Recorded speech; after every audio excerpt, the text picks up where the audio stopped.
everybody, David here again, and this video here is going to be in the series of the Harold Hatch Cryptid Liaison. This is Chapter 2, What the Actual, and I can't stress this enough, fuck is going on.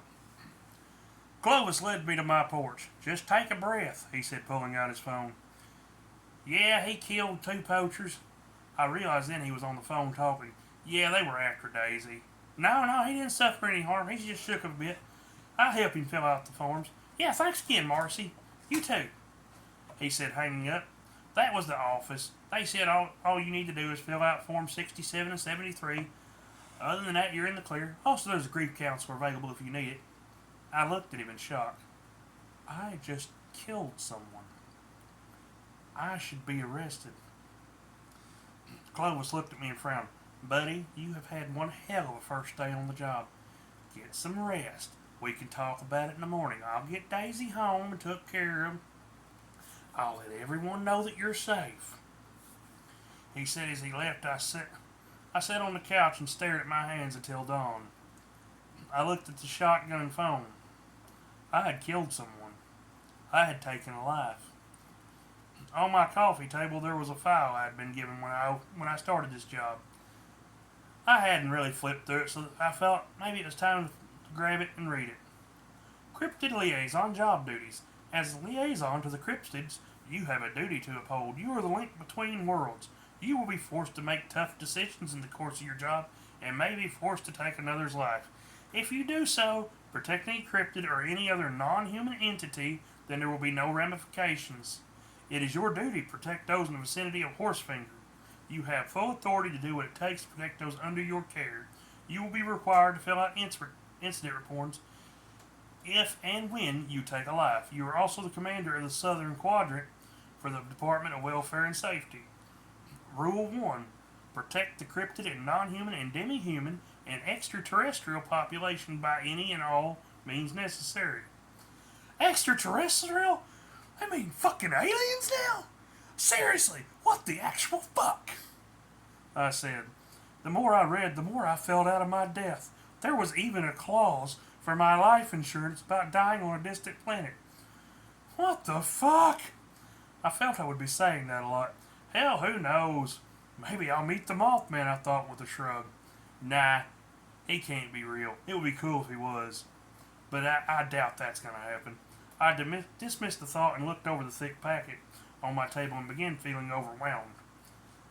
There were files detailing all the species, creatures, etc. I would be dealing with. Feeling way out of my depth, I knew there was one person I could talk to. The one person that told me if I ever needed anything to call them. I sighed and dialed the number of my old drilling sergeant. He had served in Vietnam and told me to call him if ever I felt out of my depth or just needed a good kick in the ass. He had retired and moved to Arkansas, so maybe he could help me out. I gave him a call and he answered on the second ring. "If you're calling, then the shit has hit the fan," he said with a chuckle. I found myself telling him everything, including things I knew sounded insane. "Son, stop right there. Meet me at Wilson's Diner in Sterling. I'll be there in 45 minutes, he said before hanging up. "What the fuck?" I said, exasperated. I rushed out and jumped in my truck and sped away. I waited patiently for him. He came walking in with a man in a dark suit. "Everyone except the kitchen staff, get out," the man said coldly.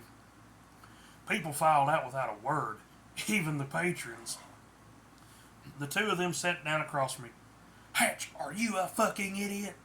my sergeant asked me. "Sir, no, sir," I responded out of instinct. "Calling me on an unsecured line. I understand you're upset over telling somebody, but it was in the job description. Pull yourself together. You'd have never survived in Nam. Surely I explained this to you in your orientation." The new man pulled off his glasses and looked at me. "What orientation?" I said, feeling confused. "I was given some files and flown here to Arkansas. Nobody told me shit." The man looked at my drill sergeant and nodded. "Sir?" He stood and saluted and promptly left. "I'll have him call you later. What would you like to know, Mr. Hatch?" the man asked me politely. I stared at him stunned. Is it ever this simple? I asked. He shrugged. Well, everything, I guess.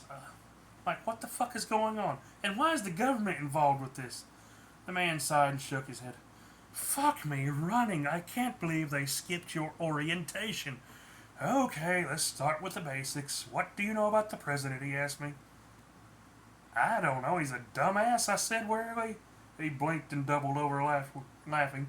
Finally, some honesty. In that case, allow me to introduce myself. I'm Martin Phillips, though you may call me Marty. I'm the Department of the Cryptid Welfare Division. And yes, the president is a dumbass. But what would you expect from a politician? They aren't picked for their brains. And well, to be honest, he's a lizard man. I felt as I'd been punched. So, are the royal families lizards as well? I asked him. But I knew I was bouncing in my seat and looking like an idiot. He pointed at something on the menu, and the waitress nodded and rushed away. Are you fucking stupid? Of course not. They're human. Even the Queen, he said, raising a glass to her. The government is actually ran by different racings, including the human race. Horsefingers is one of the safe zones for non-humans, but they have enemies, mostly dumbass poachers and the occasional hunter. Someone learns about their existence and decides to hunt them. Oh, well, my wife left me, so I'm going to go out in a blaze of glory by murdering all these poor, innocent cryptids. And, of course, you have the perverts that want to fuck a non-human. Humans and cryptids cross all the time. Hell, I lost my virginity to a gorgeous little gorgon off the coast of Italy. But that was a long time ago. Now I'm happily married to a beautiful lamia. Trust me, you do not know erotic. I held up my hand. But he continued to speak. I listened in shock as he told me about the various non-humans I would be dealing with, along with his sexual conquest with many of them. Many of the cryptids can't transform their figures and features to appear humans, though you have some from planets that can. I looked at him and shook my head. You mean there are aliens? He nodded and sipped his drink. Oh yeah, loads of them. Earth is actually owned by the king of the Calisot system. He bought it a few centuries ago. I felt the last of my energy drain out of me. I lay my head on the table and groaned. Great! I'm a sea monkey in a Martian's fish bowl, I lamented weakly. Hey now, that is racist. He's not a Martian. He is Lord Tidalius Frostbane. He is ruler of the frozen waste and lord of Calisot. And he's a hell of a bowler, Martin said, stripping from his drink again. The more he talked, the more lost I felt. I learned that Earth had actually been bought to keep it from being used as a testing facility for bioweapons. But that's not why we're here today. Here's the forms you need to fill out over last night's incident. I opened it and blinked several times. Incident Form 67. Killing a human in the line of duty. Was the human armed? Yes or no? Check all that applied. Why did you kill them? Circle the one that applies. I was bored. They were trying to harm a cryptid. They exposed their genitals to school children, and I was jealous, and now I'm insecure. I looked at Martin, and then at the form, and then back at him. Is this for real? I asked him politely. He sighed and looked at me. Look, I get it. Paperwork sucks. But just do it so the office will shut the fuck up, he said, handing me a pen.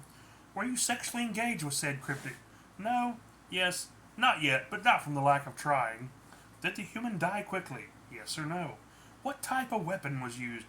Gun, sword or blade, semi-tropic plasma, torch ray, or magic.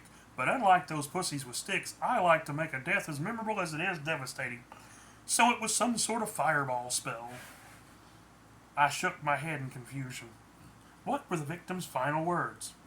I thought back to what I could remember and wrote it all down. The next page was even more bizarre. It had questions that had nothing to do with anything I could think of. I filled it out to the best of my ability. Once I was done, Martin looked at it and nodded. Good, everything's in order, just sign here. And if you'll excuse me, I have a flight to catch. He looked outside and winced. Oh shit, I left a succubus tied up in the trunk of my rental car. I'll need to tend to that, he said as he left. I sat there trying to wrap my head about what I was going through. One of the ladies came by and handed me a plate of food. Would you like some coffee? I simply shook my head. What the fuck is going on? I groaned as a pair of footsteps approached me. I looked up and saw it was Claude. Did killing the person give you a sense of pleasure? That's the real point of them forms, Claude said, sitting in the empty chair.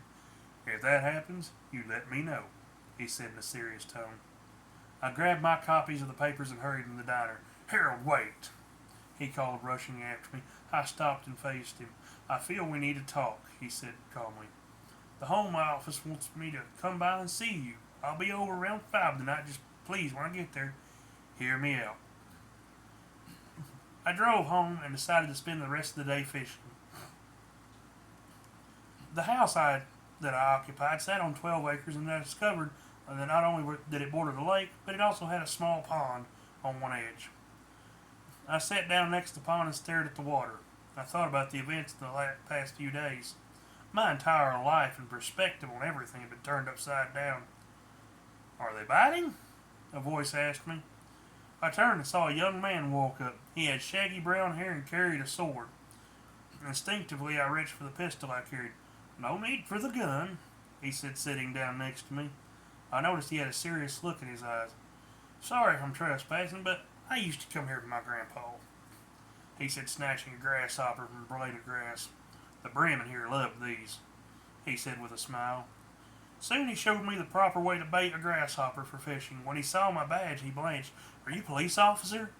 He asked me quietly. I shook my head and began to laugh. I don't know what the fuck I am anymore. My entire life has gone to shit the past 2 days. You wouldn't even believe me if I told you about it. The stranger looked at me flatly. Buddy, I don't think you want to bet on it, because my life the last year has been complete and total batshit. The two of us then burst out laughing. I'm Harold Hatch, I said, extending my hand. Matt Stone, he said, shaking it. So what's the deal with the sword? I asked him. He shook his head. It's a long story that involves some insane shit that you would not believe. But that's not important. What's going on with you? He asked. I shied and shook my head. I'm kind of a federal agent, and last night I took 2 lives in the line of duty, and well, it's messing with me. I never killed anyone before, and I don't know how to feel, I told him. Matt sighed and unbuckled the sword from his belt. I killed the man who murdered my mom, and I used this sword, he said quietly. It's easy to kill somebody, but living with what you done afterwards, that's the hard part. You can try and justify what you done. You can say you had no choice. And sometimes that's the truth. But that was the only option you had. It had to be done. But it's going to bother you.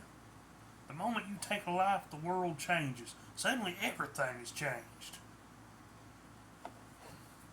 I dream about that night I killed him still. But you want to know a secret? He asked with a smile. You're going to be okay. You're not a maniac or a psycho. Trust me, I know a few. You're a good man who was forced to make a hard choice. Don't let that define your life. If you need to talk to a therapist, then do so. If you need to cry or scream, do it. Never feel ashamed of what you did, he said, standing. You put your life on the line to protect someone. You don't have to like the fact you killed someone, but you got 2 choices. You can either wallow in self-pity, or you can get back up on your feet and keep going. His eyes blazed with a fiery passion, and I felt my heart race. He was right. I was feeling sorry for myself. You are a fucking federal agent. You are a bona fide badass. I smiled and nodded.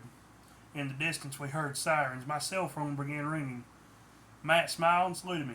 Well, look, it's been real and it's been fun, but I'm a wanted fugitive. So, see ya, he said as he winked and pulled a device from his pocket. Okay, take me home, Bessie, he said quickly. There was a loud buzzing noise, and he was just gone. I sat there dumbstruck. My phone kept ringing until I answered it. Hatch, when we call, you are to answer. That man is a wanted criminal. Capture him before he gets back to his spaceship. The voice on my phone snapped angrily.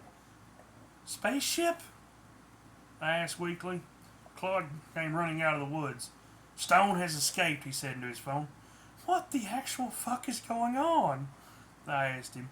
Claude sighed and shook his head. That was Matt Stone. He is Earth's first intergalactic fugitive. But that's not the issue, he said quickly. The space magician isn't the issue? Then what is it?